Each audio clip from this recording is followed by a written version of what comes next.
हमने अक्सर नाम सुना है दमन दीव। तो यही लगता था कि यह किसी एक ही जगह के नाम हैं, पर ये दोनों ही अलग अलग जगहें हैं और इन दोनों के बीच में है अरब सागर। अभी हम बात करेंगे दमन की, जो कि एक छोटा सा बीच टाउन है।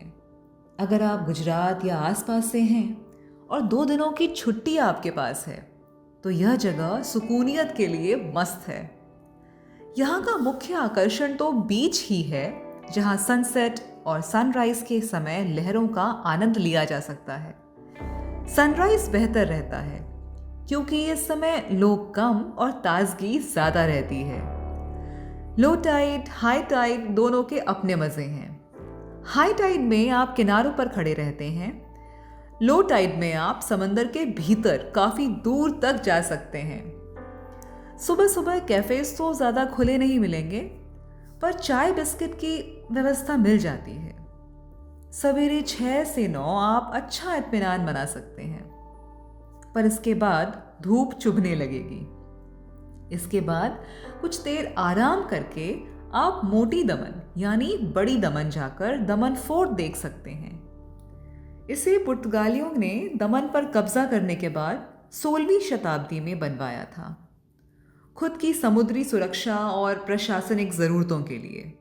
अब मेरे राजस्थान के किले देखने के बाद दमन फोर्ट, जिसे सेंट जेरोम फोर्ट भी कहते हैं, किले के नाम पर कोशिश लगी। यह कोई ऐसा किला नहीं था जहां टिकट लेकर भव्य द्वार से प्रवेश हो। यह कोई महल नहीं, कोई शौर्य गाथा सुनाती दीवारें नहीं, बस चारों तरफ एकदम सीधी सादी खड़ी दीवारों का घेरा। लेकिन इसी घेरे के भीतर एक पूरी दुनिया बसी है। लाल, पीले, केसरिया, नीले, चटक रंगों के घर आपको फोटो लेने के लिए रोकेंगे। पुरानी स्टाइल की खिड़कियों के साथ फोटो लेना के लिए हो सकता है आपको कतार में इंतजार करना पड़े। इसके अलावा यहाँ बेहद पुराने चर्च हैं, पुलिस स्टेशन, अस्पताल, स्कूल और रंग बिरंगे कैफेज भी। एक और चीज़ जो आपको भरी दोपहरी में भी बौखलाने से बचा लेगी, वो है यहाँ की हरियाली। यहाँ सदियों पुराने पेड़ मिलेंगे। यहाँ की गलियों में चलते समय हमें ऐसा लग रहा था कि हमने एक पुराने और रेनोवेटेड एल्बम में कदम रख दिया हो।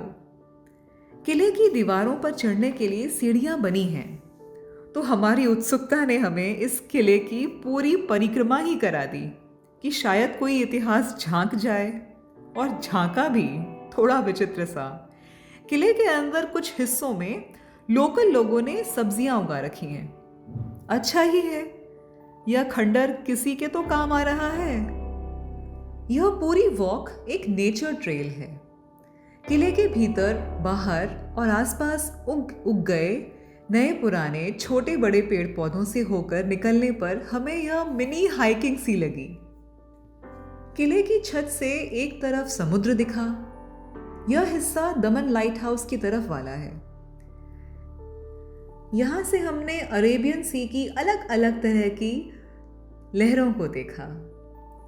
पानी का रंग कहीं नीला, कहीं भूरा देखा, और बाकी दूसरी तरफ शहर चलता हुआ, बोलता हुआ, जिंदा। अतीत की परछाइयों में खड़े होकर वर्तमान को देख रहे थे हम। फोर्ट के प्रांगण में ही एक खंडित चर्च भी है, या कहें चर्च के अवशेष। अकेली खड़ी दीवारों के साथ दिखा सलीके से सजा एक मैनिक्योर्ड गार्डन। शाम ढलते ही दमन का मिजाज और रंगीन होने लगता है। ये है शहर का नाइट स्ट्रीट व्यू। रोशन सड़कें, जगमगाते कैफेज और इनवाइटिंग वाइब। अगर आपको भी कैफे हॉपिंग पसंद है तो जजीरा जैसे कैफे आपको खुश कर देंगे। और अगर आप बच्चों के साथ हैं तो नमो पाथ पर देवका बीच के पास ही अम्यूजमेंट पार्क है। नीचे सड़क से साफ नहीं दिखेगा, इसके लिए सीढ़ियां चढ़कर ऊपर जाना है। यहाँ झूले, well maintained garden, neat walkways और फूड मंचिंग ऑप्शंस मिल जाएंगे।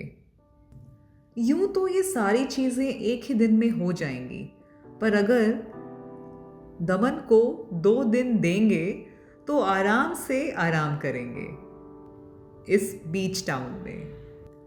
कैसा लगा दमन आपको, मुझे भी बताइएगा। इंतज़ार रहेगा आपका कहानी ग्राम।